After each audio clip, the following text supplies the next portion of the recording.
Okay. All right. Waiting for technology. Thank you. The May 20th EDA Board Meeting will come to order. It's at 4 o'clock.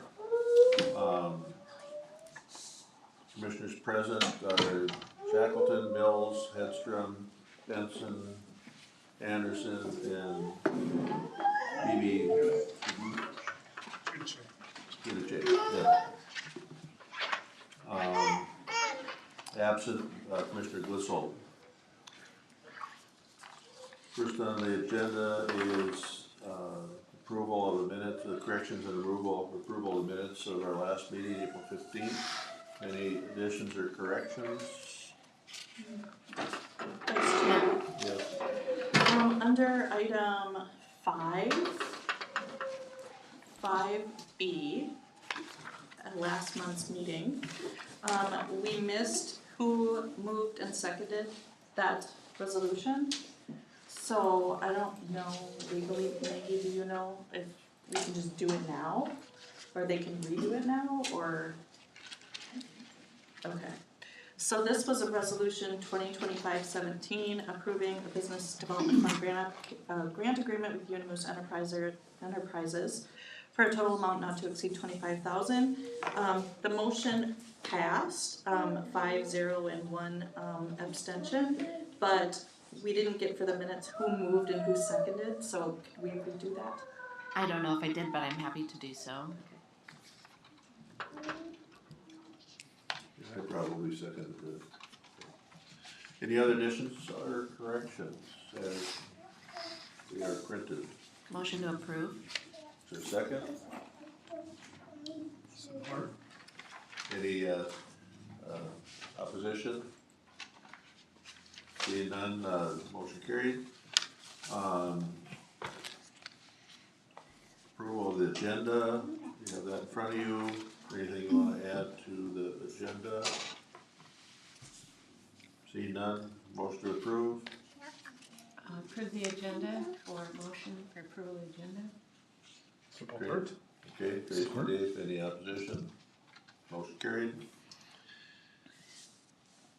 And review the financials. Mark? Anyone has any questions? Current balance as of yesterday was $206,000 at the Delaware State Bank. We get our first levy deposit in mid-June. We spend about $25,000 to $30,000 a month in operating costs, and we have about $130,000 in grants that we committed to. $25,000 as of this year, so it's just letting everyone know that. So we might want to pause on any more grants until we get the levy funding in June. So.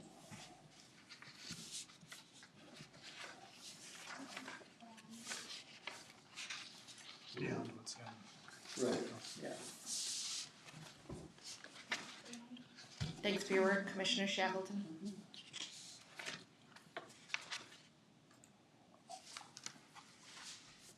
So is that when I look, Mark, on the bill approval, so is that the final money out to Woodson out of their grant money? Or? Sorry, say it again. So if I look at on the bills on page 8, so is the one for Lutsen Mountains, is that like the final payout from their? Right, so they had a $4,000 AAR. So they're waiting for another $5,000 in some receipts from Lutsen Mountain, but that was the money for that profit charge. Yeah. So that's the end of that Yeah, one? it came in, it came out. There's another $5,000 out there that'll come too. So, you're looking for a motion for the bills? For the bills? Just get accepted. Yeah, I think we just accept it, yeah. Okay. Yep. We involved in that, or we just We can accept and forward to audit. Yeah. accept the forward audit with no objection? Yeah. Right. And the golf course? Yeah, please. Yeah. So the golf course year to date, revenues are up, profits are up, labor costs are up, but that's because we have 4 additional salaried employees, so that's reflected in payroll costs, but, it's operating as it should be, and good weather coming up, so, season's on the way. I think they open this week, yeah, are they open now? I haven't heard that, but it should be this week. I think it is, yeah. All right, any questions for Art? We do need a motion for the bill. That's what I Oh, thought. I'm sorry, okay. For the bills. Move to approve the bills. You move? Dave, is there a second? Mark I'll second. second. Yep. Oh, Mark, Yep. second. Any more discussion? All those in favor say aye. Aye. Any opposed? Motion carried. Thank you. Any more questions on golf course financials or anything else that Mark's looking at? Seeing none, we'll move into public comments.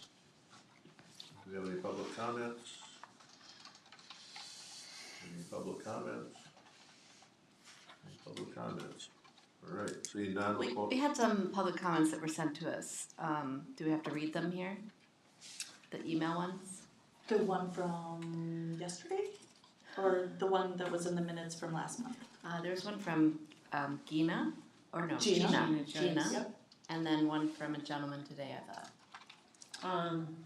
Typically only if they request they're read, right? I see. So to answer your first question, Gina's public comments from last month were included in the minutes from last month. And then the one that the board received yesterday, he just asked that the board receive that, so, yeah. Okay. All right, moving on to resolutions. We'll just take them in order, I think.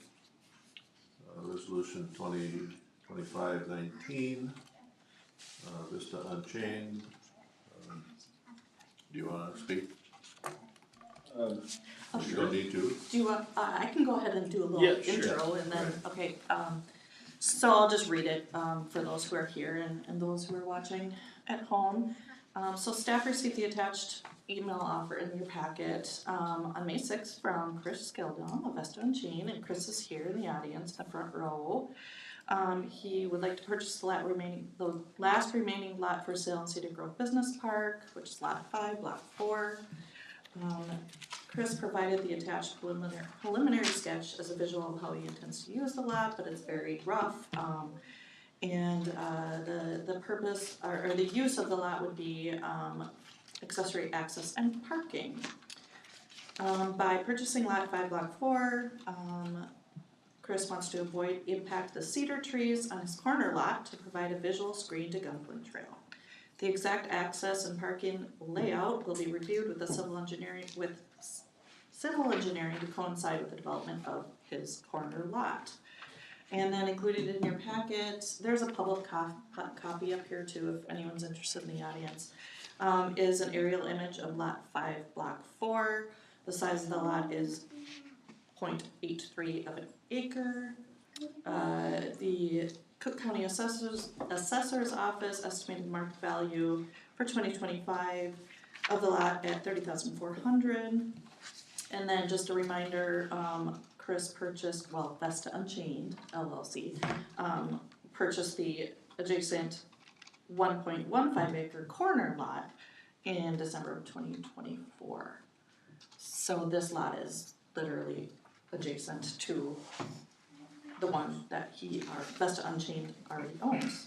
So that's a summary, and Chris is here to answer any questions that the board might have in reaction to his offer and how the process goes for selling lots in Cedar Grove Business Park is staff would receive an intent to purchase, then the EDA board would review it and discuss it, and if the board agrees yes or no, then there would be typically a 30-day due diligence period for the buyer to do all, all the behind the scenes and things like that, and then when the buyer is ready, there would be a public hearing, and then that would be kind of the last, the public's input or public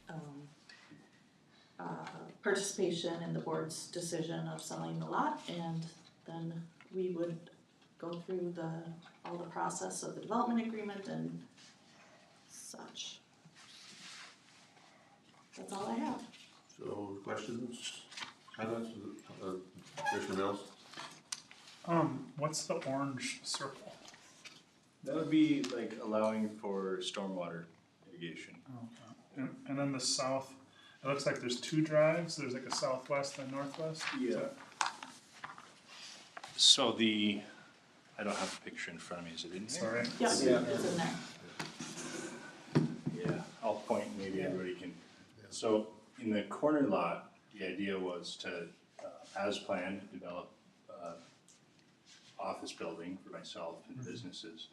But to get parking in there, I'd have to clear most of the cedar trees. So the idea was to preserve the namesake of Cedar Grove and not have to cut all the cedar trees. And have accessory parking to that lot, with the adjacent lots. So the little hash lines on the bottom would be possible connection to that for maybe a circle drive between the two. And the circle in the corner would be stormwater. We don't know exactly what that looks like until we work with the civil engineer. We have them queued, but we haven't actually started that work yet. And you still need to get the boats out, or they're out now? This is an old photo. That's, it's a little blurry. They've moved around. I know there's still, some piles of tires and some down, I don't know if it was fencing from before it was ever developed, or there's some trash on there. Stop. That's on the lot you're looking at to purchase? Yeah. Okay.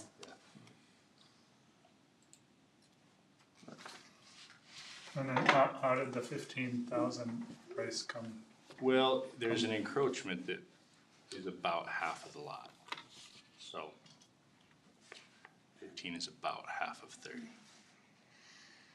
But that encroachment will go away, I mean, it's not a legal encroachment, it's a illegal encroachment, correct? Heidi? It is, so back last August, my predecessor sent the adjacent property owner who's encroaching onto this lot, Chris wants to purchase, to remove the bolts or whatever's still left on the lot.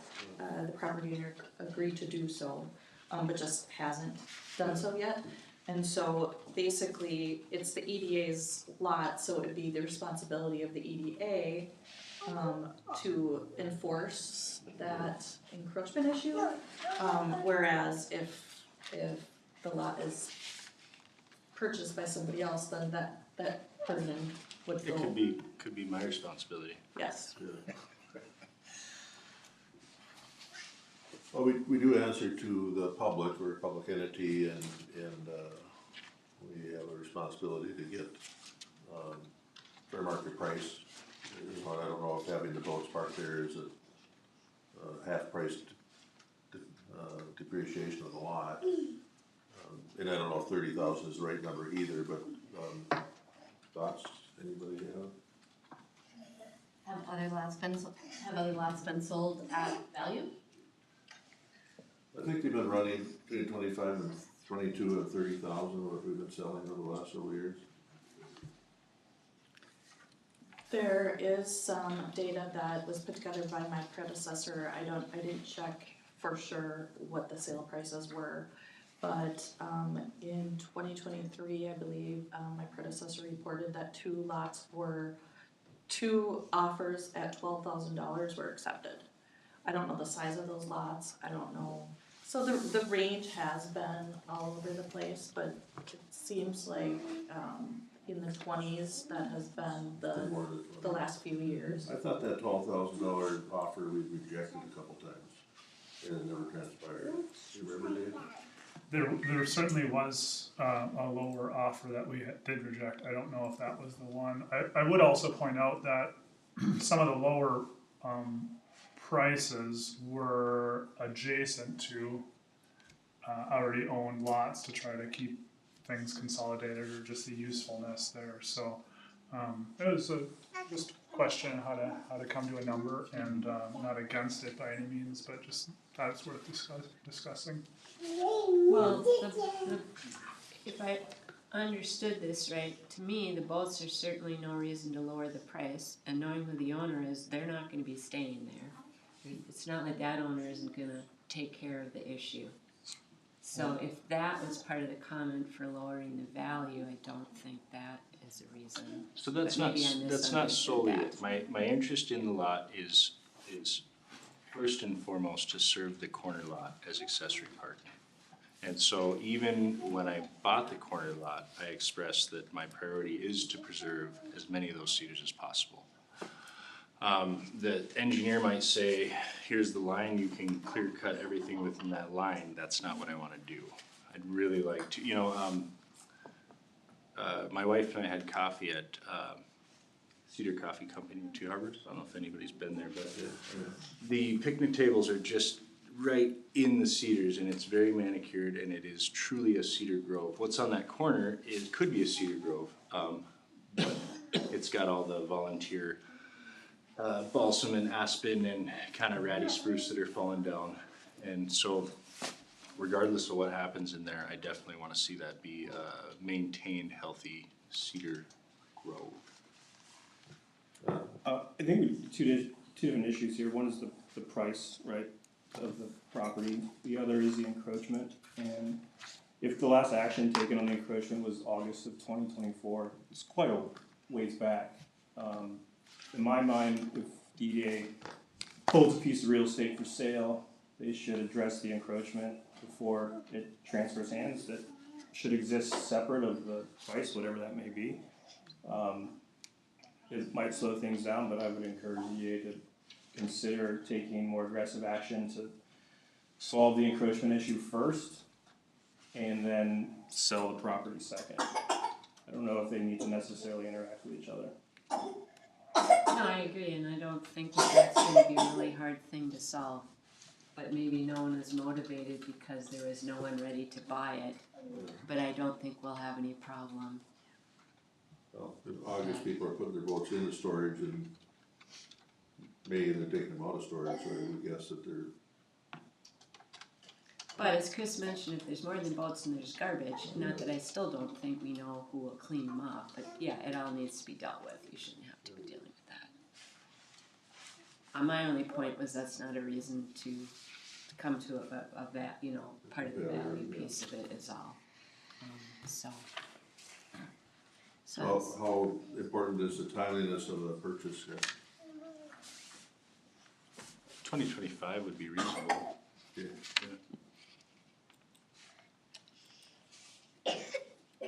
So what are people suggesting, delay it a month and see if we can get, that site vacated, and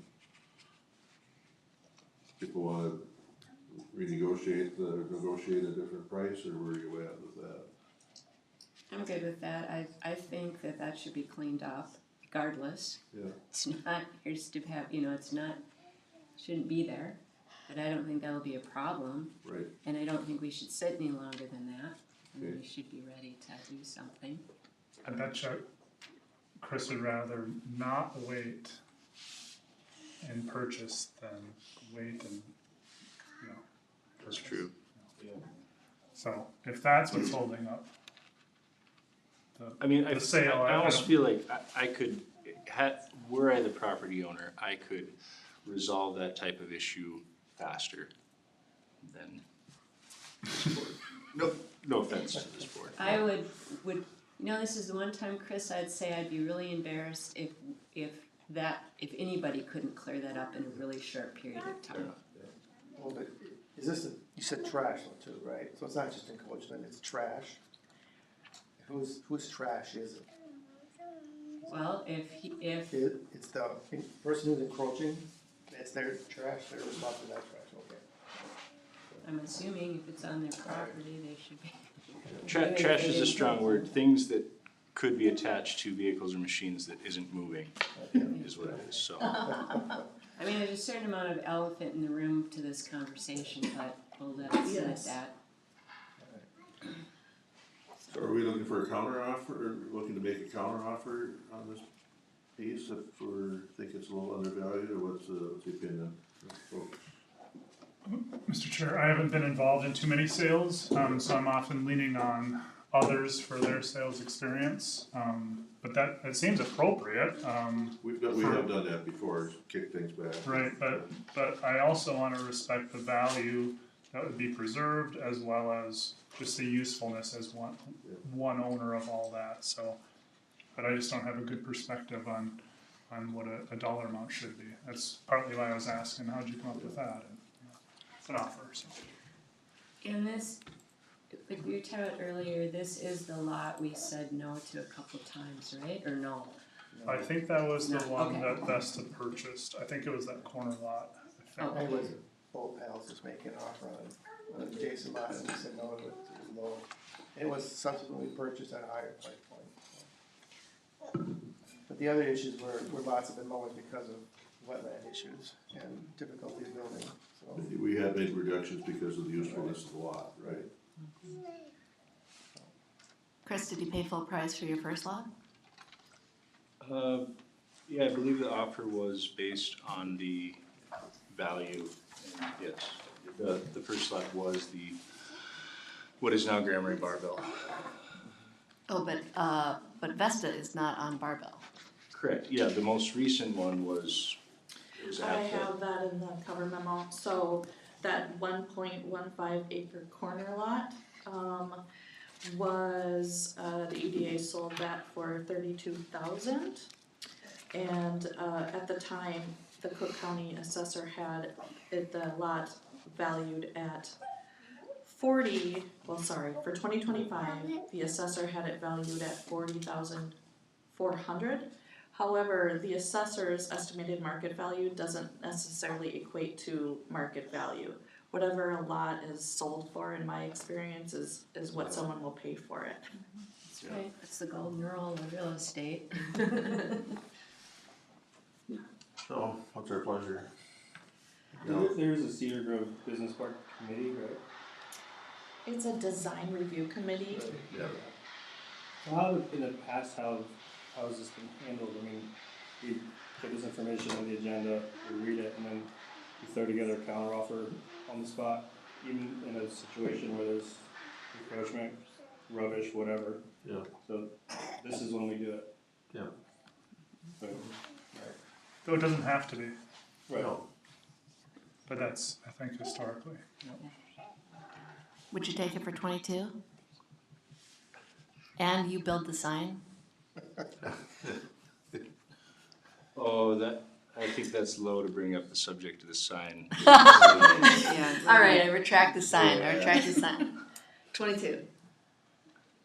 I mean, I don't know, I'm not on the committee. I like the suggestion of having this go back to the group, but you like 22? Well, this is the group, I mean, we don't have a separate committee for Oh, I land thought there sales. was. No. Oh, No, It's there's a committee, but it was just when the park was new, I and it was reviewing the design Well, we're required to get the design when they build and have them review that I and see. approve the design, so that's not the land sale. We don't I would have to prefer, negotiate on the spot. I would prefer to buy the lot for $15,000. So when we bought, the lot 8, block 5, we put a proposal together that was Grammary Barbell. We drew a rectangle. We built exactly what we said we were going to in roughly the time we said we were gonna do it, and followed all of the stipulations regarding stormwater and the development agreement. That's not always happened up there, and my intention would be to put a proposal together and build it exactly like I say I'm gonna build it, and follow all the stipulations, and kind of set the tone for maybe what was intended up there. There's a few other people that are doing that up here, but that's not what I've seen to be neighborly. Yeah. I will say, if anyone hasn't been on the upper floor of the Barbell place, you ought to go there and check out the view. It is the last lot that we have. Yeah, what are we waiting for? We're waiting for someone to have another interest in the lot. Have a plan to do something with the lot, and is willing to pay more than the $15,000, right? So we could be sitting on it for a while. So it's up to, do we wanna sit on it or wanna transact it? Yeah, I know the issue here is that, we have an assessed lot for 30 and we're gonna sell it for 15, and just, it makes it difficult. So, maybe something like 18, you consider that, if we get the court bought at 18, then we don't have to deal with the encroachment, we don't have to deal with things that belong on truck hitches and stuff that don't move.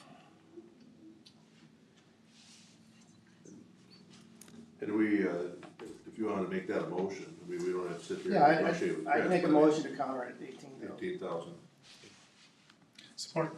okay, further discussion? All those in favor say aye. Yes. Aye. Harry, you Yeah, I think it seems low, but I don't understand the history of it and everything, but had, yeah, doesn't have to be universal, right? But just a little, you're committed to preserving some green space, the trees, right? We talked about that. You're committed to dealing with the encroachment, the vehicles and the rubbish or the tires, whatever it may be.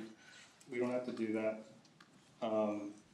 which does render a portion of this lot unbuildable or developable if you're committed to preserving aspects of it and dealing with that. So I think 18 is reasonable. There's work to be done. It's not that easy to sometimes get somebody to remove their stuff from your property.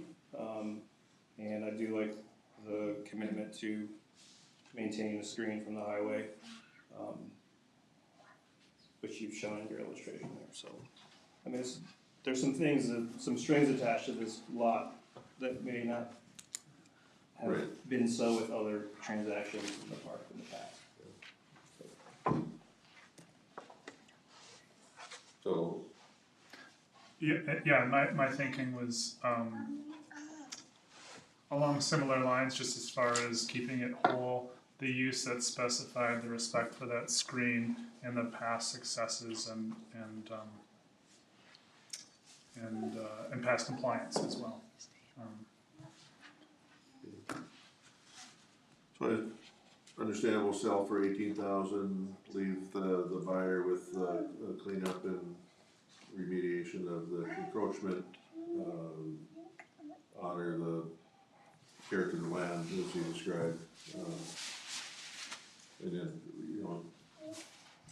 that's not acceptable, you just come back with another offer, a different offer, but, is that what we're voting on? Are we happy with that? All those in favor say aye. Aye. They, opposed? I'll abstain. Okay, very good. Thank you.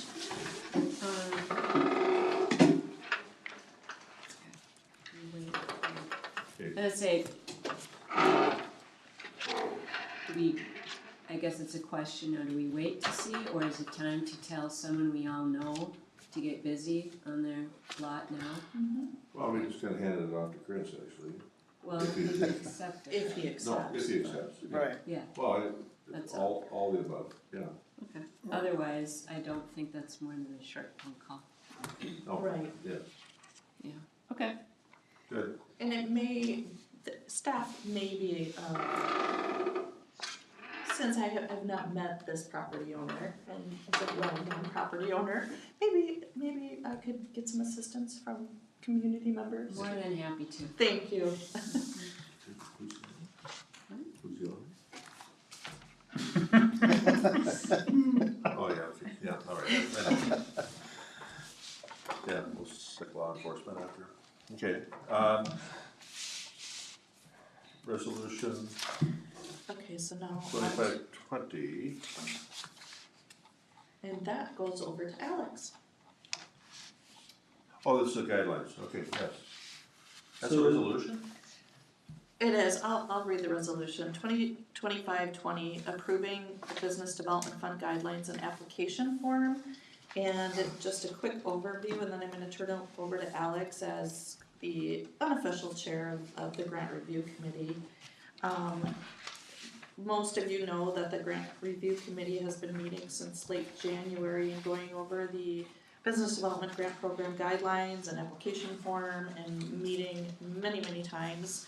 At the same time, reviewing or existing applications and forwarding them on to the EDA board as a whole.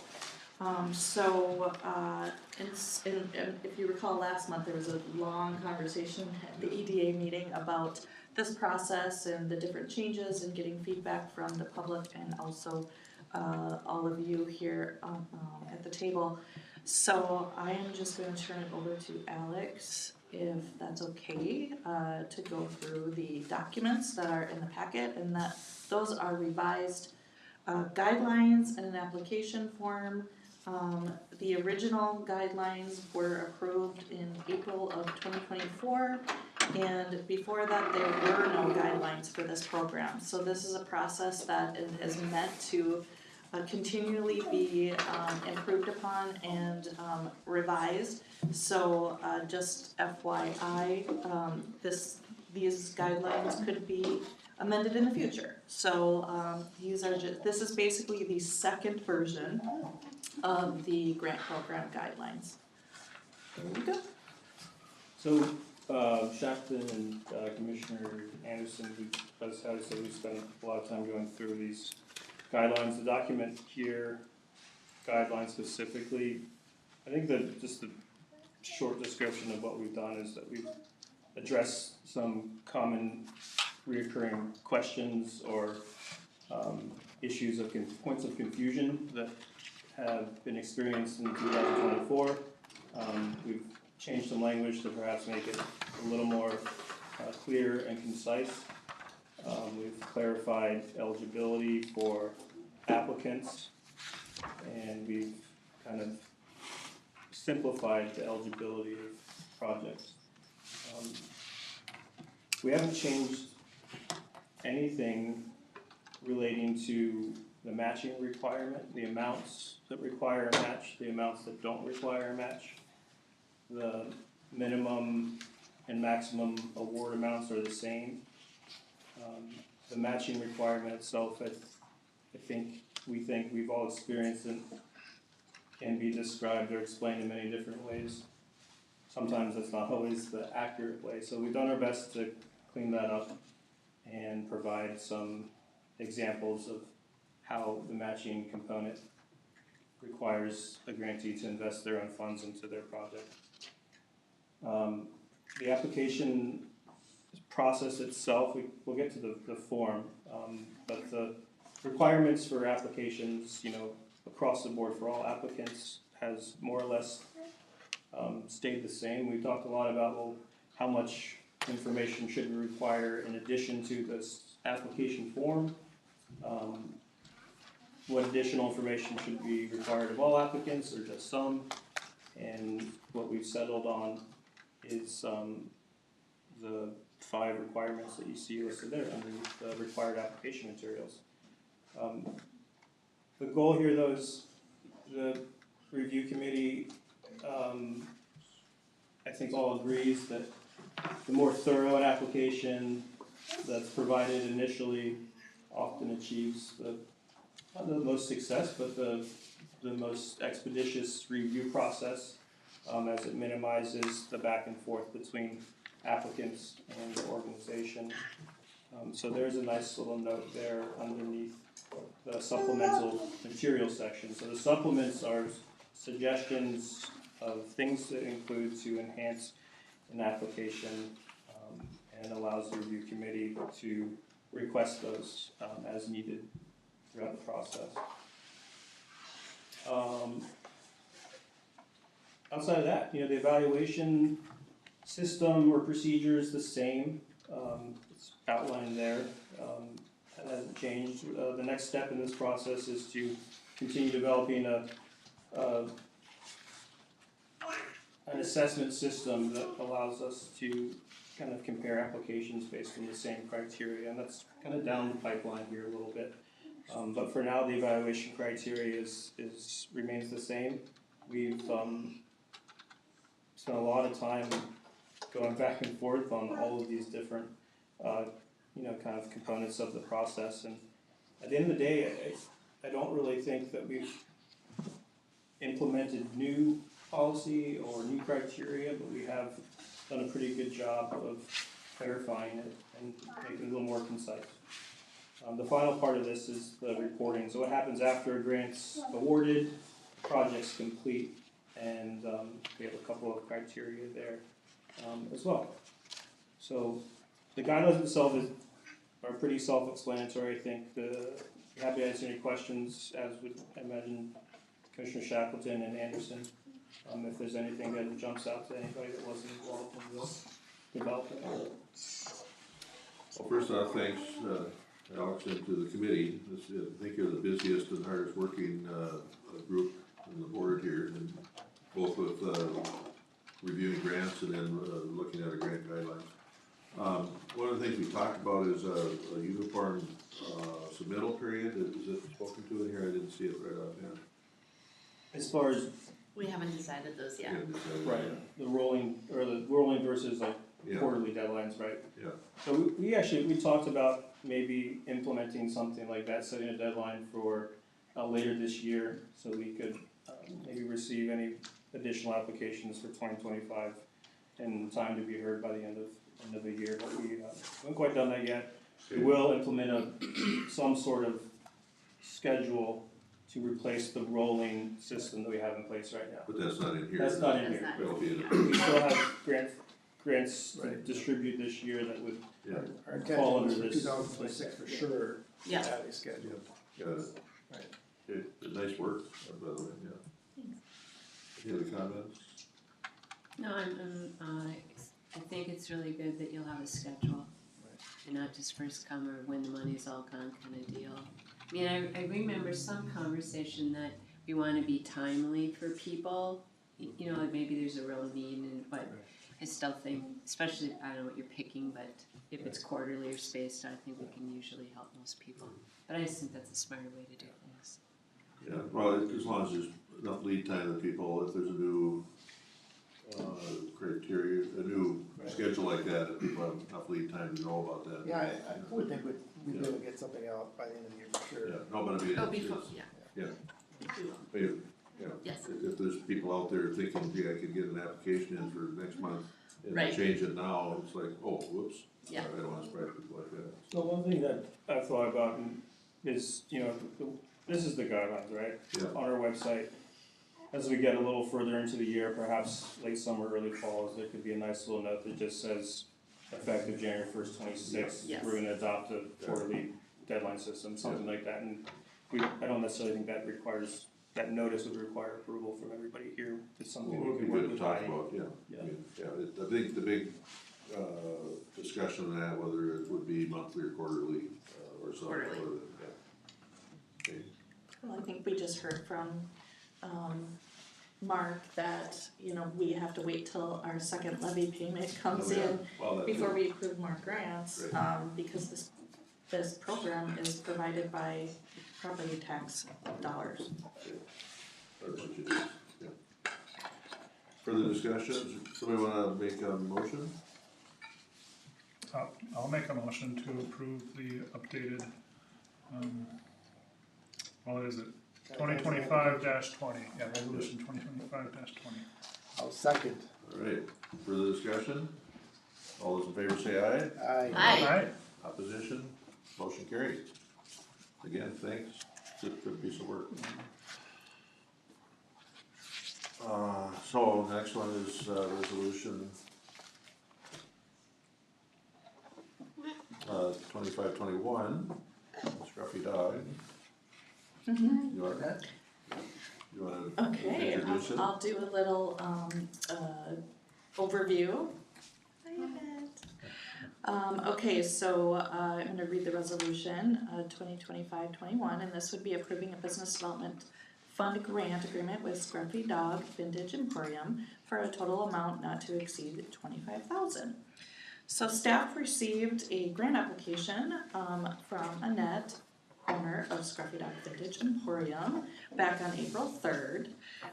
The applications that I received, and there could be some components that I missed because I was on vacation for 2 weeks. So if it's not in the packet, if there's some missing information, I apologize for that, but what I had in my files is included in the packet.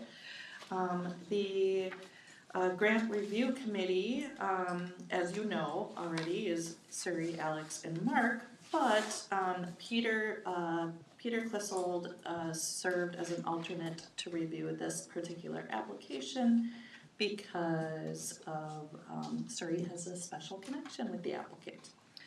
Okay, so the discussion is, like usual, if this grant is approved today, I will draft a grant agreement and then work with Annette, and then of course Peter Clissold will sign it as well. The grant agreement will be drafted and signed after the fact, but that doesn't preclude you, Annette, of going ahead and purchasing or anything. But then, and then also, a couple of forms will be required before you would qualify for reimbursement, which is a W-9, because the grant is considered taxable income. And then we have a simple form, a grant reimbursement form that you'll need to submit. It's just like, I think it's a one or two pager, with your grant reimbursement request, and then pretty simple after the fact, so. And we always invite our grant applicants to attend the meetings, so you all can meet all of them and answer any questions, or ask any questions if you have any, or if the recipients want to say anything, so I'll just. Welcome to speak, otherwise you don't have to. Well, I just want to say I appreciate all of the time that you have spent discussing this possibility, and I appreciate the time today very, very much. Thank you. So the grant committee recommends this? Yes. It's a nice project for rehabbing a building that needs rehabbing. There's also an opportunity to create some space for tenants. So there's an economic component to that, both, so, yeah. You forward approval motion? Yes, I will motion to approve resolution 2025-21. For a second? Oh. All right, PB. Second, Alex. Further discussion? Questions? All those in favor say aye. Aye. Opposed? Motion, oh, Abstain. one abstain. Serious abstaining, yeah, we got it, okay. Very good. Congratulations. Thank you so much. The next one, go ahead. Okay, you want me to just do the overview? Sure. Okay, Yeah. here's the next one, and this is resolution 2025-22, approving a business development fund grant agreement with Sydney's Pizza and Frozen Custard for a total amount not to exceed $25,000. So same thing, I'll just do a little quick overview, Bruce. So staff received a grant application from Bruce, owner of Sydney's, on April 7th. There are materials in the packet that I received, and there could be some extra or some missing, but it's in there. Again, no confidential financial stuff besides quotes is ever included in the packet, so just FYI. Again, the grant review committee is Suri, Alex, and Mark, but because of special connections between the applicant and committee members, there were two alternates for this application, and that was Peter Clissold and Dave Mills. So again, Bruce, upon approval, I will draft a grant agreement that we'll sign after the fact, and we can just do that by DocuSign, and then like I said, I will collect a W-9 from you, and then a form once you're ready for reimbursement. So that's the process.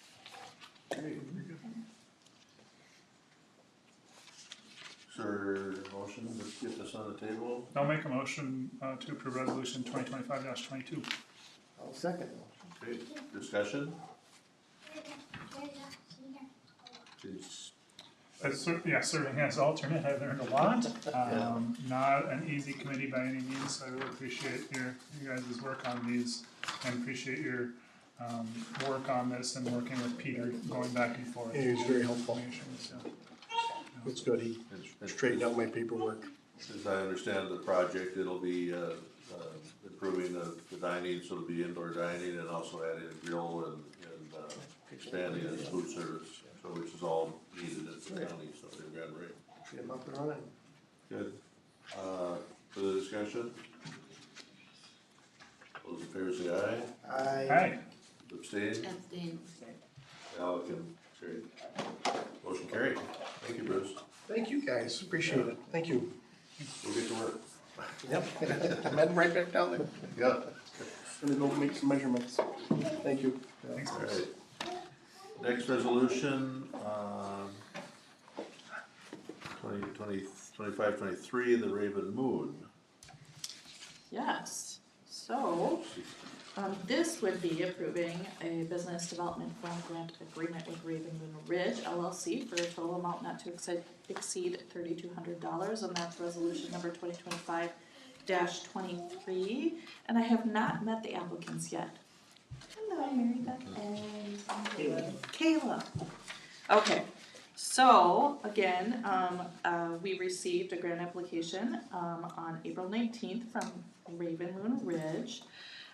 And this is a first in a while. The original grant review committee was able to review this application, and that's Siri, Alex, and Mark. They met on April 25th and agreed to forward the Raven Moon Ridge application to this board here today. Again, I will draft a grant agreement after the fact with you all. And then when you're ready for reimbursement, collect a W-9 and that reimbursement form. And this is, if you don't mind, we forgot to do this with Annette, and so if we can go back and hear about her project a little, or I can summarize it. But if you wouldn't mind just summarizing your project for the group and introduce yourselves, that'd be awesome. Yeah, I'm Mary Beth and Caleb, our children Annalie and Karina here. And we have a off-grid yurt that we are renting out and are looking to get just a small solar panel and charging system for it, just to provide some like climate regulation, allow people to charge cell phones for safety issues, and provide lights so that we can potentially extend the potential rental season for that. Make a motion to approve resolution 2025-23. I second again. Discussion? I have a question, it's more of a clarification. Looking at the meeting minutes, cause I was gone this time, and I see the note in from Timber and Tide Cabins. I don't know why this didn't work, but I appreciate the comment. Why is this different from that? That's all I need to understand. And this is the reason why we don't put in language restricting types of grant applications, so we just, this is a good example of why we wouldn't do that, so this one made sense to us, so. Well, and was that application for a solar system? No, it wasn't, it was to repair a roof. A roof?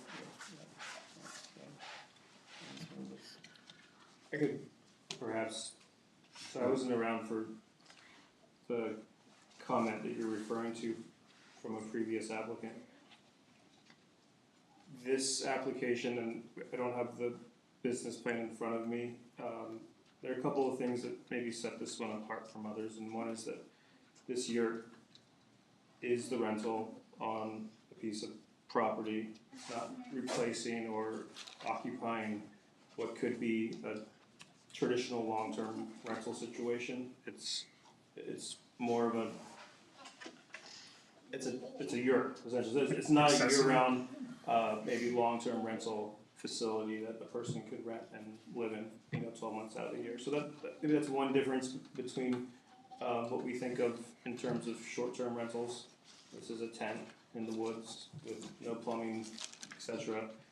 I think the other part of the business plan that perhaps clicked with the committee is that projections for 25 and 26 and beyond reflected income for small business, Raven Moon Ridge LLC, which I think would provide supplemental income to a local family that needs it. So this is not necessarily a downtown house that's being rented out at $500 a night, but it's, I'm not sure of the square footage, but a small semi-permanent structure, not really climate controlled for year-round living, that doesn't take away a long-term rental opportunity for somebody that would need it. So those are just a couple of points on how this particular short-term rental differs from a brick and mortar or house or cabin that could be rented or occupied by somebody on a 12-month basis. So as I look back what we just read,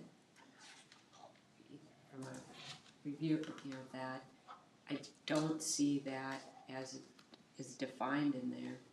And actually, I should have spoken up, I didn't, but it's very typical that building and brick and mortar is not included in grant programs. It's not what a lot of grants will fund. But, okay, this isn't the right time for this, but at least I understand. And it wouldn't even dawn on me if I hadn't seen this note. And I'm still not clear that's a good distinction, but I get it. At least I know what you were thinking. Sure.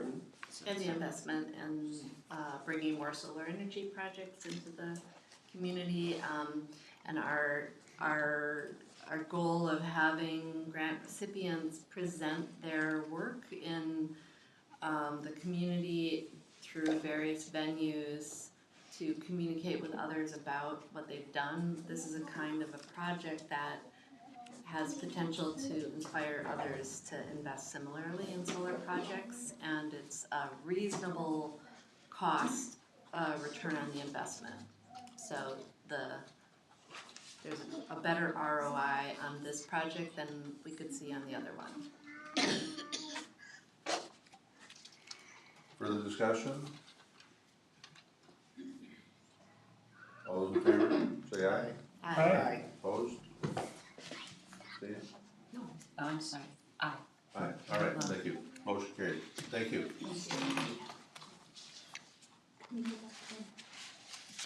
Sure. Annette, you wanna? I just think that the type of project and the location of your building is, it's pretty cool, and so we skipped over that part of explaining what your project is, and so, if we could just touch on that real quick. Not to put you That's okay. on the spot. but- Hi, so just driving by, you could imagine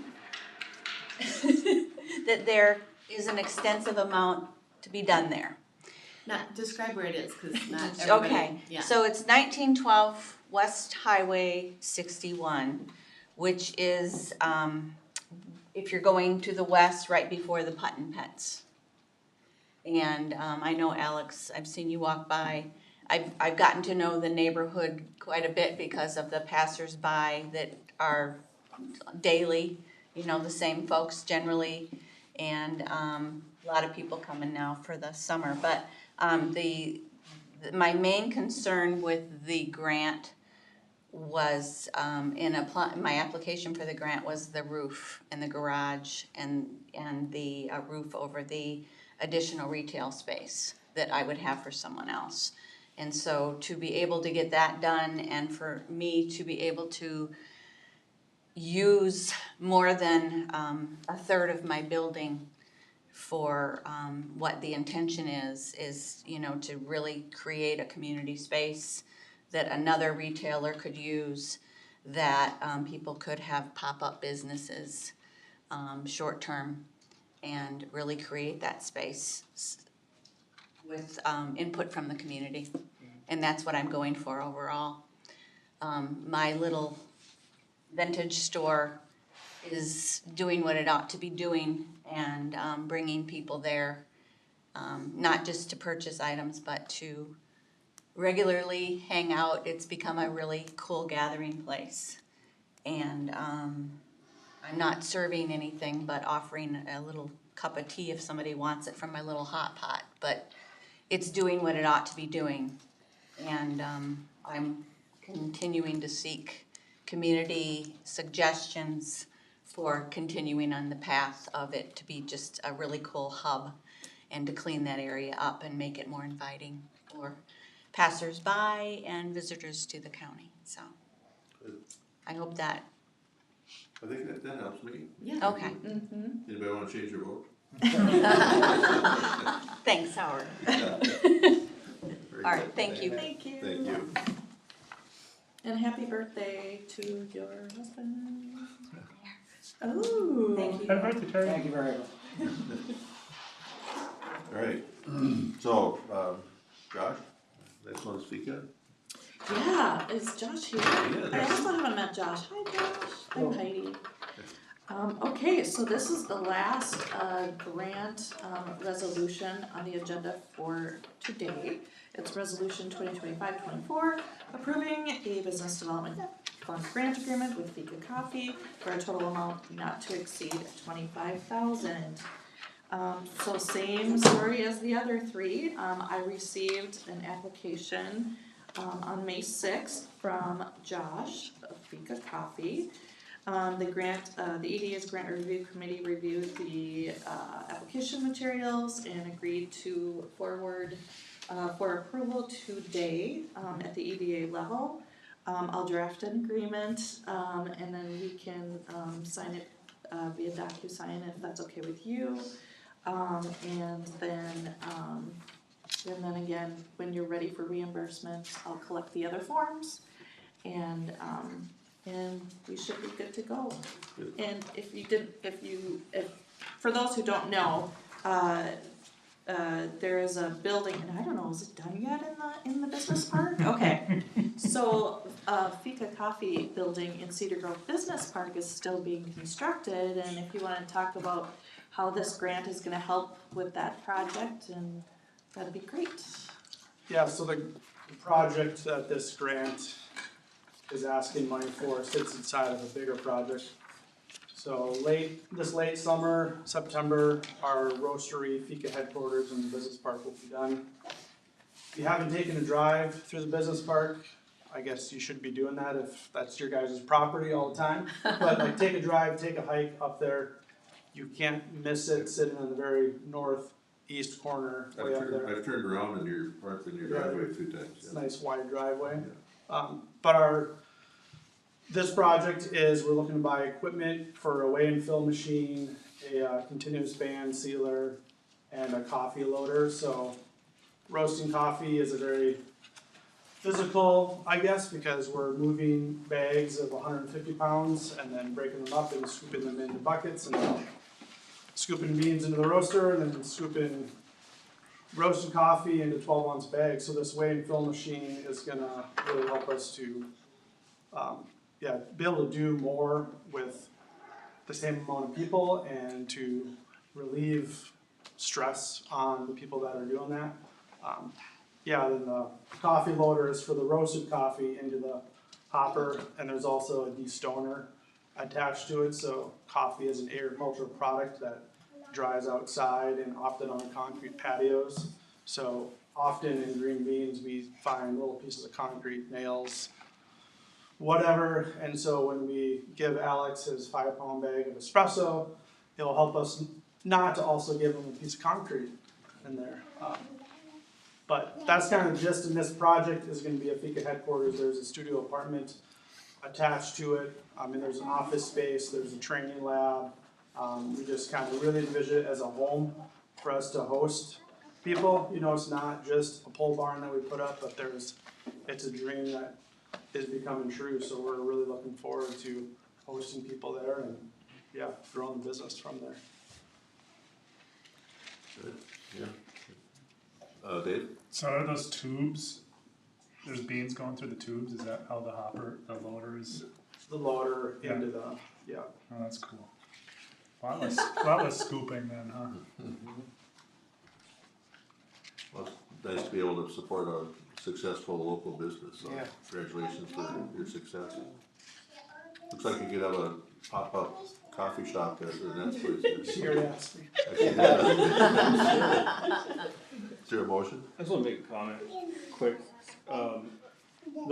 This is just to you directly, you know, in reading your application, you know, I think we deal with a lot of startups and expansions and supplemental businesses, et cetera, and your follow-up information that I requested, thank you for that as well, but what struck me, and I've been thinking about it a lot, you know, because I'm also a business owner, there's several in the room here, but what I really liked was you really accentuated, you know, it's not just about creating a million jobs, right? It's about creating quality jobs.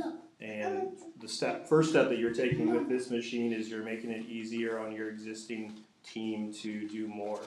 And with that, you are kind of charting a deliberate course to add the administrative roles that your company will need to continue expanding. And you listed a bunch of other positions, but I just want to say this is a really great way to support a successful local business. And the note that you just put in there about making it better for your existing team to do their jobs better was really hit home with me. So I think the other thing to note about this too is that we asked you to describe how this equipment would indirectly affect your Lutzen storefront, and I think it's great to recognize that the floor space that will be opened up by relocating to your headquarters will have a secondary effect of potentially increasing that revenue and your operation there too. So it's, making jobs of your team easier to do more, but it's also ripple affecting throughout the county in many different ways. So that's all I got. Do we have a motion? I'll make a motion. Okay, is there support? Support? Dave, and Can I ask one clarifying you question? bet. You said the grant up to 25,000. So if I ask for 25,000, is that what you're saying, or are you saying like when it comes down, it might not be? No, The full it's amount. 25, yeah, as long as It's you with have the a match. receipt, so if your project comes in under, Right. then that's what you get reimbursed for, so it's reimbursable, Okay. so, yeah, so we won't reimburse more than 25.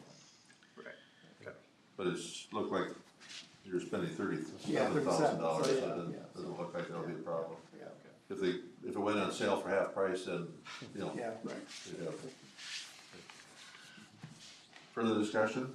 I just had one quick question. I kept hearing the word hosting. So does that mean you've built space for staff to stay? You said studio? So there is like, if you go up there, there is like a attached but separate studio apartment. But so when I say hosting, I mean, well, one, like our wholesale customers, like a place that we can host them to come up to do trainings. We'll maybe in the summertime do like roastery tours, like a home brewing class, a coffee tasting class.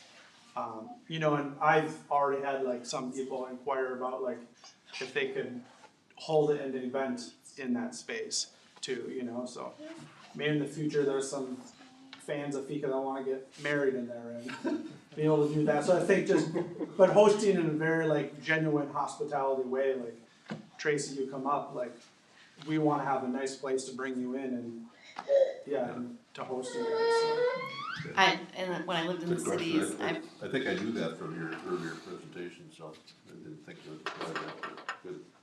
I regularly took care of a dog that was named Fika after you. Okay. Yeah, a newlyweds that married their dog after you because they loved hanging out there. It doesn't quite work as a dog name, Fika, but Oh, well. So, ready to vote? I understood the love. All those in favor say aye. I, Aye. Any opposition? Motion carried. Thank you, Josh. All right. So, next thing is Dr. Harbert. We have something to talk I about just here. put in your special agenda. Tracy, so you have the report? We had 5 applicants for this very large and amazing project. And we reviewed them all. We had a meeting to try to narrow it down or figure a path forward. So Heidi had supplied us with a scoring sheet. So we started off with just giving how everyone's score, then ended up ranking their individual 5. And we started our conversation that way. And that pointed us in a direction, which was Stan Tech. I'll just start with a couple things that caught Dave and I right off the bat in reading their proposal.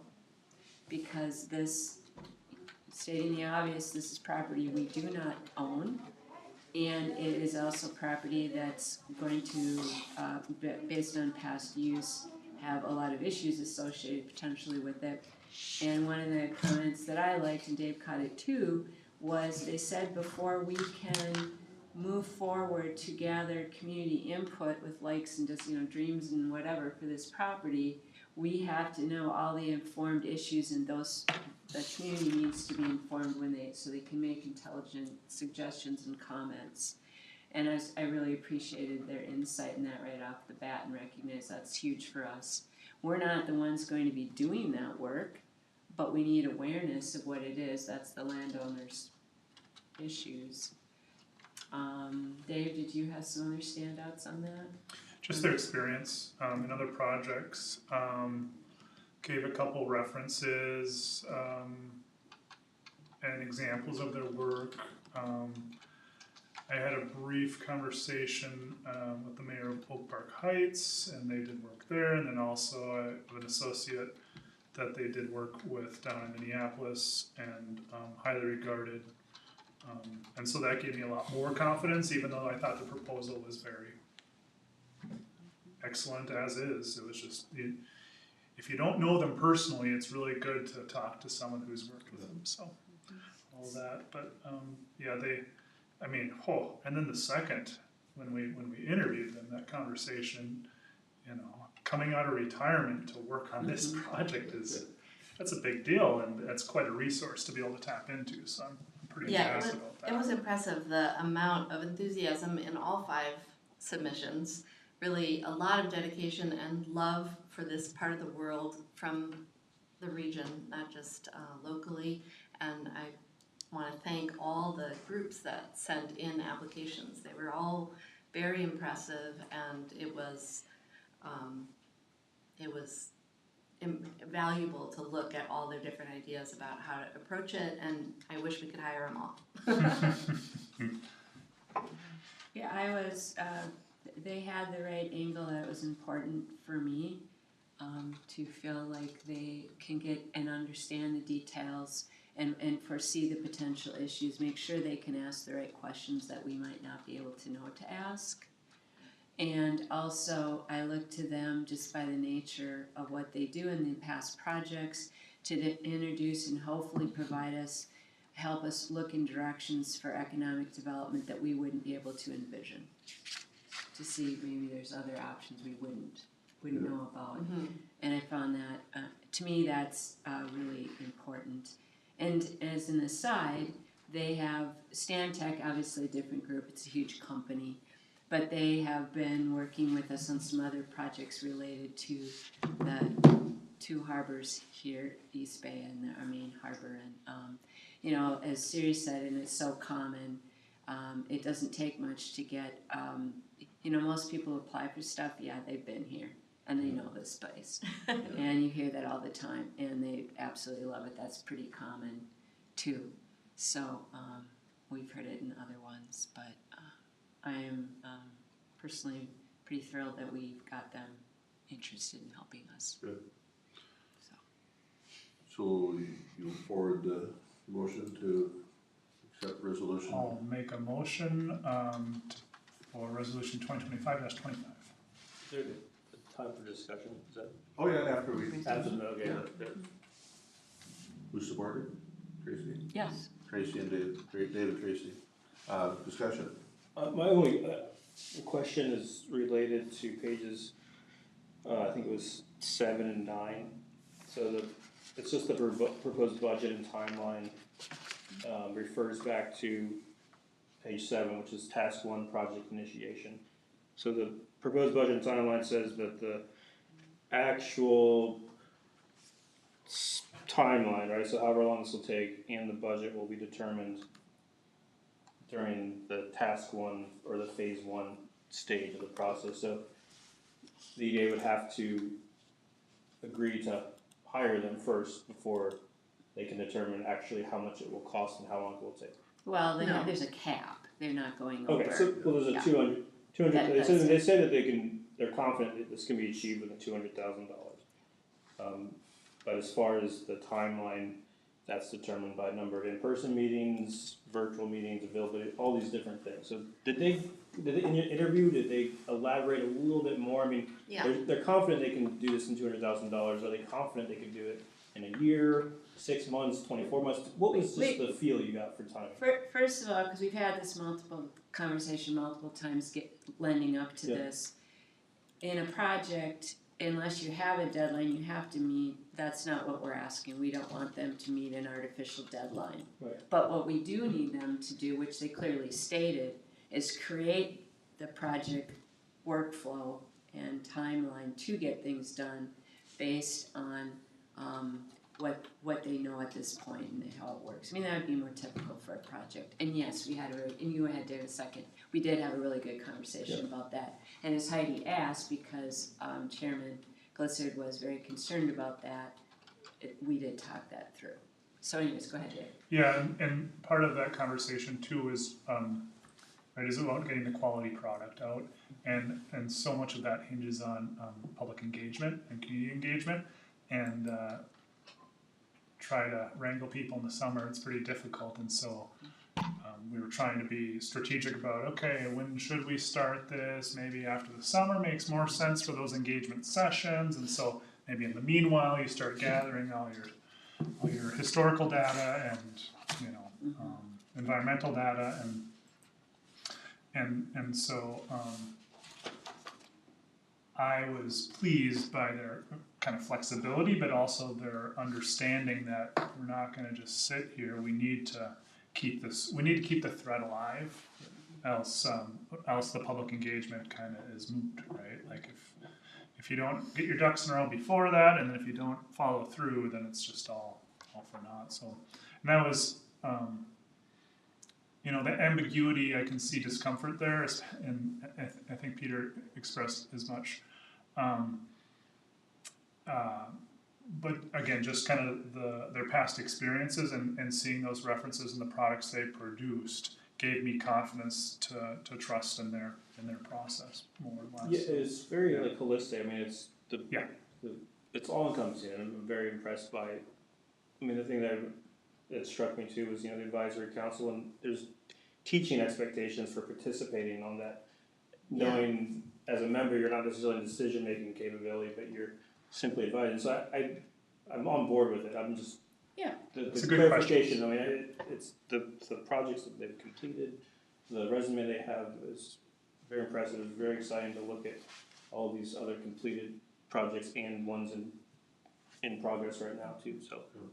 Well, and as I said, we're a business. We're not going, we're going to do this to keep our staff engaged at the right level. They're not going to go willy-nilly to end up losing money on what they know as a cap deal, right?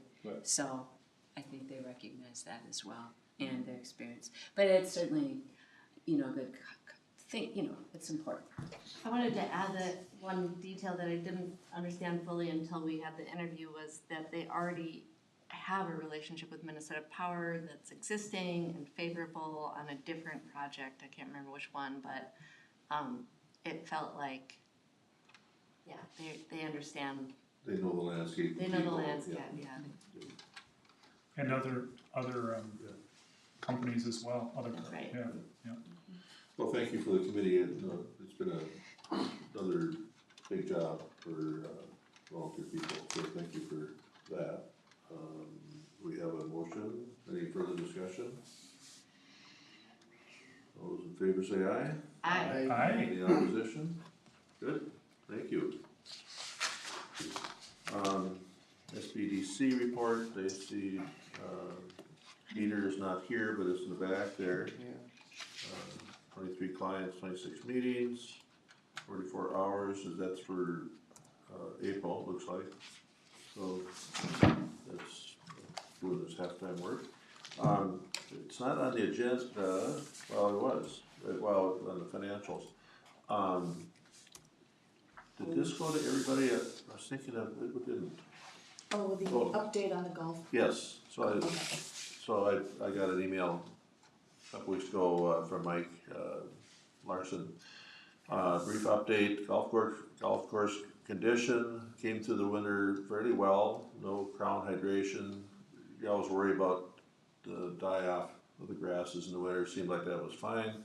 Opening date, May 15th. Late winter spring project, staff's been active with indoor and outdoor projects, cleaning down trees, unless there's probably more since then. No impact to tee boxes and that sort of thing. Some of the best condition that's come through in these recent years. Have been painting and doing things and merchandise. Moved the check-in desks to provide better merchandising presence. Short story, they'll have the clubhouse looking really nice for opening.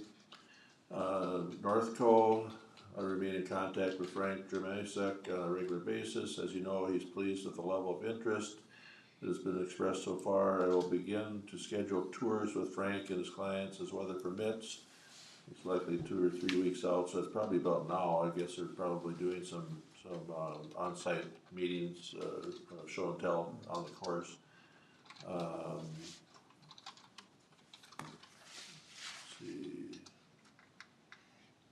There's a local group, I don't know who that is, but he's working with them, looking at raising money or whatever. Hole 17, as you may remember, we had the big flood of last year, year before, took out, river came and tried to wipe us out. They have scared the FEMA funds, I think we talked about that last time, they were in our bank account. 216,000. So that's just waiting for things to happen there. Keith Anderson, I think it is, he's working there, he's the right guy to have on the project, he says, and looks like we're good. That's kind of the golf course report.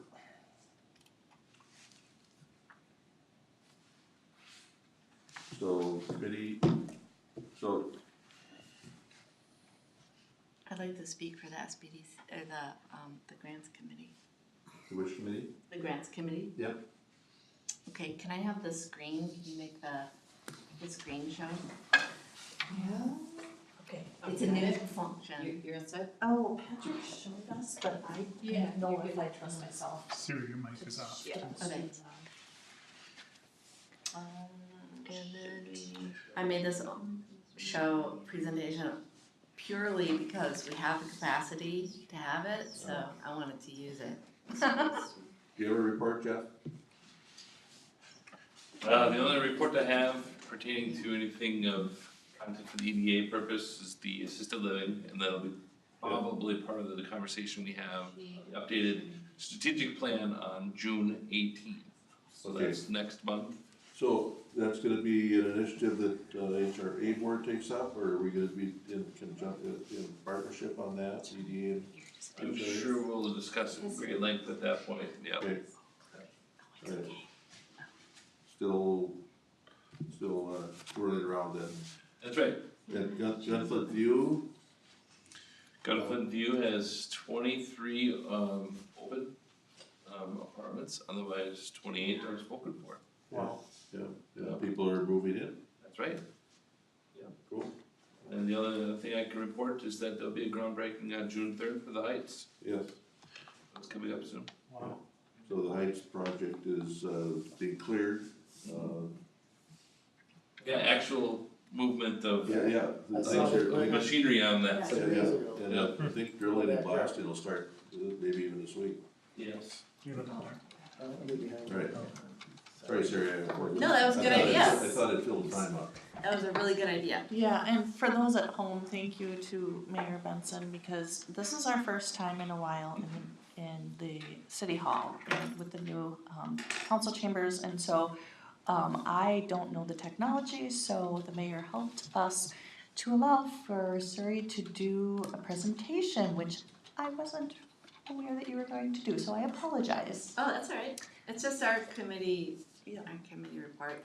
So, we, as you've heard, are getting so many grants, and it's super exciting. We are glad to get as many applications as we're getting. However, most of them are requiring significant back and forth. And so the big question that we're asking is, how can we build our community's capacity to write really great business plans and design for successful entrepreneurship? We know that we already have the SBDC. Pete, as you said, has been meeting, did you say 27 meetings? 34 meetings in the last month. It's really a lot. One person can only do so much. And so we've been looking at some other ways that we might try to build capacity, like perhaps activating a sub unit of SCORE. I've been in conversation with SCORE, which is a national or international business entrepreneurial mentoring group that has a lot of infrastructure to it, and essentially is the idea of building capacity with volunteer retirees who have done businesses, or I've been made aware of additional groups that can build capacity. So the idea being that somebody who was interested in starting a small business could attend a class, maybe at Cook County Higher Ed or else online, and in 10 to 20 hours they learn fundamentals of marketing, or they learn the fundamentals of writing your business plan, or they learn how to work their spreadsheet, things like that. There's entrepreneurship groups that we could work with, etc. So we have these broad objectives that have come up in conversations in the grant committee. How do we improve the return on investments of the dollars that we're giving out, or how do we make sure that we're evaluating the effectiveness of the way that we're giving out money? We want to keep improving, and we think it might behoove us to build more infrastructure into the process so that we can make sure that everyone who has a kernel in them to grow something successful here has the support they need to do that to the extent that it's possible. So we're thinking that this maybe doesn't need to fall onto the grant committee per se, that this could be an additional committee that we could create that would perhaps both look to the past. Heidi and I have discussed this, and she's also really interested in this idea of how do we look to see how this grants program has and has not succeeded. So what about it in the past has really worked, and what about it could we learn from and do better in the future? We want to serve the strategic priorities of the EDA and identify ways that we can do that better, and focus our attention on data that helps us understand what the effect is of this really intensive program that's a lovely opportunity and hopefully is in fact improving the economic outreach of the community. So the ask is, could we put together another committee to work on examining options for doing this, perhaps SCORE, perhaps something else, and helping to think about kind of how the grants program functions long term aside from just processing grants. So just a quick question. Oh, hold on, sorry, now I'm thinking, sorry. I did just wait for that slide. So the proposal is to create a working group or another committee to analyze the effectiveness of the Business Development Fund? Or is it to explore and incorporate the SCORE program, which I'm not 100%, I have a general idea of what it is, or is the proposal to incorporate the SCORE program and its resources into the umbrella of the business development services that the EDA provides to the community through the grant program and through the Northland Foundation contract with the small business development. So what exactly is the proposal? Not the last one. Well, the proposal is to have a working group that wants to take on yet more work related to the grant development, the grants that we're offering, right? Because Okay. it seemed like it was out of scope or too much to add to our plates, the three of us, to do all of that. I mean, I'm happy to obviously keep working on it because it's my bailiwick, but my sense was that you wanted us to have an additional kind of outreach of people who would work on these questions.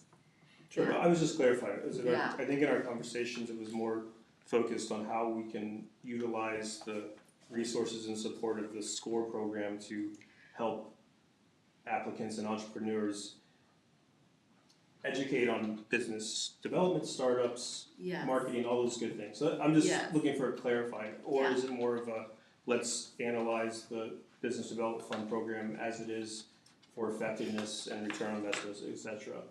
It's just a one clarifying question. Yeah, so after our last meeting, I had the opportunity to spend time with Tracy.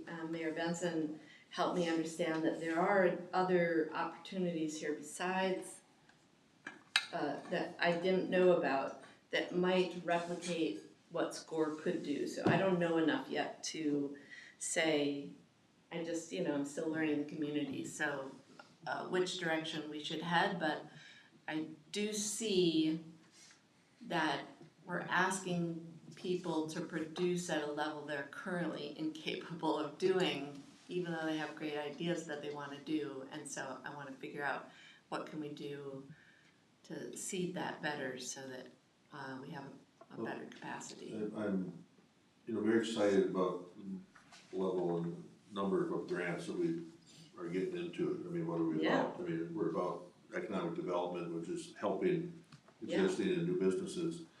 But I one of our good roles is supporting SBDC and the work that they do, which is a lot of what you're talking about is that kind of work. And I think there's way more of that work to do and to be done. I was also talking to Beth Kennedy, who's through higher ed. I mean, the higher ed probably has a role there as well. Right. Teaching business.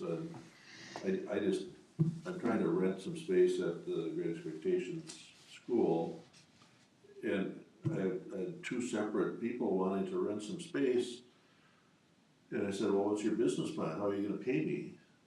And, you get this blank look in your face. I mean, they kind of talk about what they're up to, and I said, boy, you gotta, go see Peter Mott. I mean, run, don't walk, you gotta do this. And another one was a baker, two of the bakers, and Tabitha, we had given a grant to a few years ago, and the good news is, she's stepping up and looking at the next level of her business. But, what's your business plan, what's your pro forma, what are your costs, what are your, for those of us that kind of, our business is our life and bread and butter, it's just a flabbergasting that they have so little. But it doesn't take, it's not a very far jump from getting it right, but it's really a necessary step. I mean, you can't talk about leasing a space in those costs without, go dig it in your pocket and see if it'll work, Yeah, and I see it as a both and. So you're right that I see the two things as connected. Like I just having the world that I come from, you have to always be looking at the data to figure out what is the effectiveness of what you're currently doing. Yeah. And we don't have good data currently, and we could. And the committee has come up with some good ideas of how we can increase the reliability and consistency of the data that we get going forward. And I have some ideas and resources I can bring to also turning the mirror and looking back so that as we're building forward, we can make decisions that are based on evidence.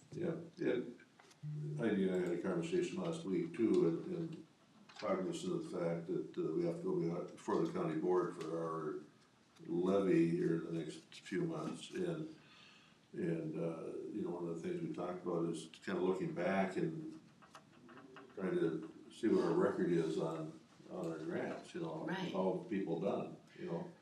And Yeah, it'd So be I have- fun to I have build some- that record, if for no other reason than to promote our own exactly. existence. So I've talked to some faculty that are willing to take this on as a project with one of their classes next year. So like a business Okay. program where Yeah, they would have their graduate students take it on because it's that's a an excellent idea. huge project. Yeah, yeah. Right. It's a huge project, messy, lots of qualitative data, and then in the end, hopefully some number crunching too. But more than this group of volunteers can, and this one overwhelmed person can take on to do. So yeah, we would do it as a team, so I'm thinking of it as a team effort, kind of. Is Look this- back and build forward. So this is for information right now, there's no action you're anticipating at this meeting, correct? Well, I mean, I think what we were wondering is that should we gather another committee to do this kind of work? You know, and understand too, I don't know when it's gonna happen, but our Spirit National's for sale, and at some point. maybe Oh, not- that committee, sure. Not, well, maybe not this year, but I if that sells and when it sells, I mean, that's a big load off our plate. We're trying to insulate Heidi from golf course activities, but, you know, our last director's been 40% of her time there, obviously, or evidently. So, in that, I would be certainly looking at redirecting that kind of effort into economic development, away from the golf course. So, I mean, that's looking down the road a ways, but I think maybe that's part of our job is to keep looking down the road. But I really like the idea of somehow getting into the business school and develop Right, which we'll need to propose soonish, right? So then they plan for their fall semester that they'll take it on. yeah, So I We mean, might it's, have, we might have a window this year if the grant, business development fund runs out of money. I'd say by midsummer. It just takes a couple more grants of But we're- $25,000 and we're tapped out. for the year. Right. yeah, but I mean, that's still July, right? We get our, what's our next Well, level? that means we have money in the bank. That doesn't Yeah. mean that we could just keep on Oh, giving away. okay, that's our budget, yeah. money. Okay, so I mean, it would create a pause, right, in the grant Yeah. review committee's time, you know, Yeah. so like we wouldn't be meeting for Sure. evaluating grants. So there might be a time here, later into the year that we could start thinking about what Siri's talking about and just, okay, how does this look? It's You know, all pretty vague in my mind, so I mean, but I think the goal is if you could, the right thing. Yeah, I mean, one- we should have Yeah. better data. We should know if this Yeah. program is, how effective it is and what yeah, it's doing, you know. if you can Right. get your heads together, and I suggested to Siri before the meeting, we don't have to limit our committees to the board members. I mean, we True. can, if there are outside Right. people, I mean, Right. um, so to do the there's score, people that are interested in Yeah. being on the board, Exactly. you know.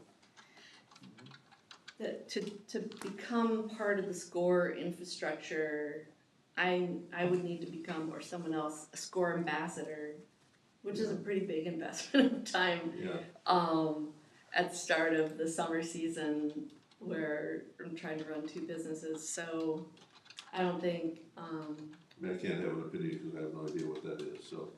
It's basically professionals who Oh. in retirement Oh, then lend their advice and mentorship oh, to businesses or it doesn't It's have like- to be businesses, that's, Yeah, yeah. you know, it's corporate of all levels. but big, they're- big, it's like Big Brother, Big Sister, but for businesses, and it comes with a lot of infrastructure, so they have the curriculum, they have the stuff, and so you get retirees to come together and offer classes that the curriculum's already been written, the material's already there.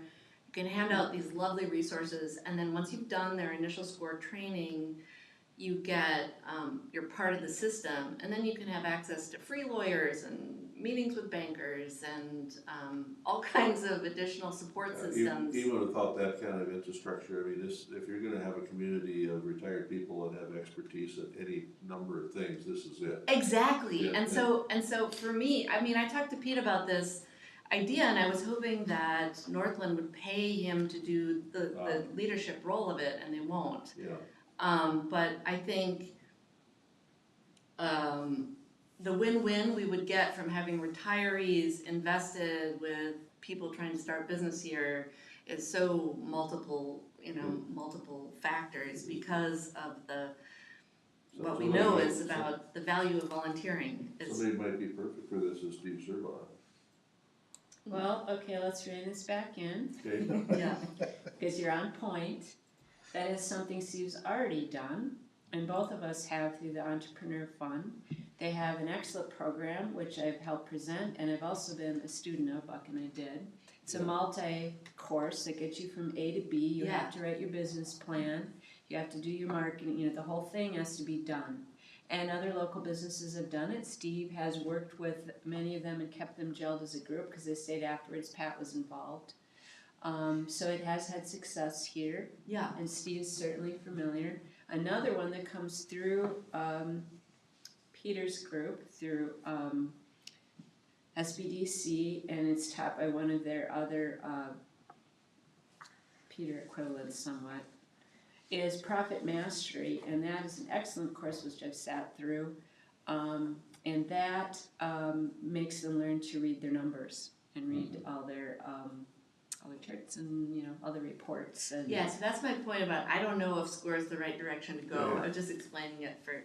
It's just one more thing in that I didn't mean an exclusion of. No, yeah. But there are, and of course, as always, we run into numbers problems because unless you have enough people, they're not going to do a class, right? And we always run into the not enough people, but it's happened here and just very recently. So that's just something to add to the potential of what you're talking about. But those two classes I think are excellent for people who really finally want to pay attention and just don't want to be the plumber, but they want to know they run a business. Yeah. So The biggest problem is people don't know what they don't know. Like these two young women they just referenced. I mean, they're very excited about what they do, and they're really good at what they do. They have not a clue of what questions to ask. Right. And, Right, and so that's one of the nice functions you get when you have an organization that. So to move this forward, what should be our goal for next meeting, and who's gonna do it? Well, I'm curious, so does the committee does the group generally think, it's wise that we get better data on the past? It's good that we look about how we could build more infrastructure here? Are those two things in agreement? Are we all in agreement? Yeah, I'm in agreement too, right, but also, Tracy's pointed out a couple resources that maybe we're not utilizing. Right. The way we need to utilize, right? Yes. We all refer to Pete, but maybe Pete's not the only. What goal does Eddie have on all this? Well, yeah, true, we have idea too, I mean, so we just need to figure out what's the best way to support people. And are we gonna, as they come to us and we say, hey, before you ask for this grant, maybe you should do this, but it's, then you just bring it on the individual, motivation to do it. Right.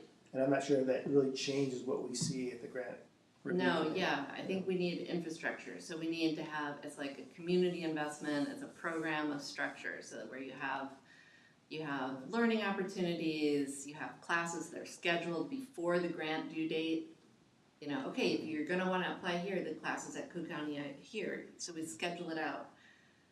So it's not just one person, it's like involving the different things. So to build that, what's step one? Right. Step one is to identify what currently exists in the community, right? And then step two is to encourage and build collaboration, communication between those programs, whatever runs them and facilitates administrators. And then step three is probably what do we need to develop or add to enhance the existing or build up the existing What's missing? infrastructure. Cause Yeah. it's there, it's just, it sounds like there's a disconnect, not everybody knows Yes. about everything that's, Right. you know, so. If we were to look at this in steps, that's probably a very basic progression in terms of. It's unfortunate we don't have Peter here, I mean, he seems like he'd be one of the people to give some input on this, as is Pat Campanaro, I mean, she's retired but hasn't left the community, so I mean, she's, would be a resource to, And I'm sure. honestly, higher ed. in higher ed, obviously, yeah, yeah. So what's our, mission for the next meeting, and who's gonna do it? Well, can we agree that it's a good idea to engage a class of students and faculty to try the project of looking backwards for us? Because if I can act on that now, is the best time to act on it. Once May is gone, they're not on their emails. What do you define looking back, what are you looking back for? I wanna give them the database of people who have gotten the grants before and have them investigate what happened. Did they grow their businesses, not like take on the messy data of the past? I'm not sure that's a full-blown research project, I mean, it's probably, Oh, it is. Oh, yeah. Because I don't even know, no, I would, yeah, there's I would not say even yes. digital Yes. copies. you got my vote on that. Yeah. Like Yes. there might not Yes. even be hard copies of Yes. anything, yeah. Okay, so, yeah. No, I think that's an excellent thing to really, Yeah. you know, you get the grant, you give the money, and then like, Yeah. who's looking? Well, So that'd be great. I mean, it is multifold, I mean, number one, I wanna continue having the resources to help businesses, and we have to have a good story to tell the commissioners. I mean, we're gonna have our hand out, and, So- they don't wanna Right. put money in our hand, I'm guessing that's gonna be the case, we have a little more conservative board in some ways, so. it's a way of showing our due diligence. Exactly. Right. Alright, Yeah, so I see everyone saying yes to that. yeah, Yes, we are. We have that, okay. Pretty awesome. so. There's been other groups in the past, I think there was a graduate student who looked at the agricultural community, which is small here, but passionate, and just the impacts that our local agricultural economy has and the ripple effects there, so those types of Yeah, projects are really enlightening and exciting to be able to springboard off of, or just learn about ways to improve, so, yeah. yeah. Good, And then on the other stuff, maybe Heidi, you and I can have conversations about it before our next meeting. So we, Okay, can we, Yeah. jump back real quick? yes, So the discussion items, I just wanted to remind the group, I think I have most of them, but every year, the auditor requires signed conflict of interest forms from each EDA commissioner every year, so I think I have most of them. Mine probably. I don't have yours, I don't have Suri's, you mind? I think, yeah, I have Just yours, got mine. okay. So just get those to me as soon as you can, if you need me to print them off for you. Oh, I have another, oh, here, Nice. there you Blank go. one. Okay. No excuses, no So, excuses. yeah, there's a questionnaire and then there's the policy, so there's 2 documents. And then the last thing, I think Jeff Brand, already gave an update Yeah. on the assisted living research that's happening No, I and didn't things get, like that. what was it? I didn't get that, sorry. So we're gonna have a meeting, on the 18th in the morning for strategic planning Yeah. with the HRA board. And so we'll have a discussion about what role we might be considering for assisted living in Grand Marais area. Yeah. And then jumping back down under director reports, Yep. I really don't have any, Okay, Okay, so. any commissioner reports? I think you got them already. Okay. All right, any further business? Your motion? Motion to adjourn? Okay, we're done, thank you all. Thank you. Had a good discussion, yeah. So you didn't use the special agenda. You know. I know.